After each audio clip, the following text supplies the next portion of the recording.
ఎన్నికల ఫలితాలు వచ్చే ముందల నేను కూడా అందుకనే ఎన్నికలంతా బాగా కష్టపడ్డాం, పాదయాత్ర చేసా, కుటుంబంతో సమయం గడపలేదని బ్రహ్మని నేను దేవాంశ్ బయటికి వెళ్ళాం, ఇతర దేశాలకు వెళ్ళాం. ఒక 20 రోజులు అట్ట తిరుగుకుంటూ వచ్చాం. కరెక్ట్ గా ఎన్నికల రిజల్ట్స్ 2 రోజుల ముందర వచ్చాం. వస్తే బాబు గారితో కూర్చుని భోజనం చేస్తుంటే నేను బాబు గారితో నవ్వుతాను, మీకన్నా ఒక్క ఓటు మెజారిటీ నాకు వస్తున్నావా సార్ అని.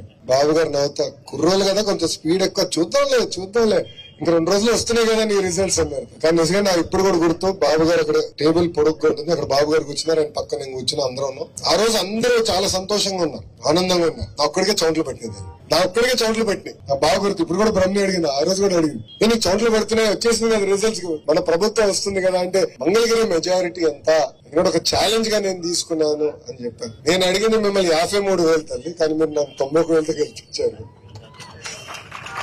దాడితే కదా నన్ను ఒక్క ఓటుతో గెలిపించినా నేను పని చేస్తా, మీరు ఎంత ఎక్కువ ఇస్తే నాకంత బలం, కొండంత బలం. అది నేను యుద్ధం చేసి పోరాడి పవన్ అంతా కూడా అవసరం మీకు గుర్తుందా లేదు, పవన్ అంతా కూడా పోరాడతా, బాబు గారితో పోరాడతా, నిధులు తీసుకొస్తే అభివృద్ధి చేస్తా అని చెప్పి ఆ పోరాటం నేను చేస్తున్నా తల్లి. చాలా మంది తెలుసు ఆ పోరాటం నేను చేస్తున్నా. నియోజకవర్గం నా గుండెల్లో పెట్టుకుని కాపాడుకునే బాధ్యత నాది. మీ కుటుంబ సభ్యుడిని, మీ అన్నని, మీ తమ్ముడిని, మీ కొడుకుని, మీ మనవడిని మీరు ఏ బాధ్యత అయితే నా మీద పెట్టుకున్నారో తప్పనిసరిగా ముందలు తీసుకెళ్తానని పవిత్ర మాసం అప్పుడు మీ అందరికి హామీ ఇస్తూ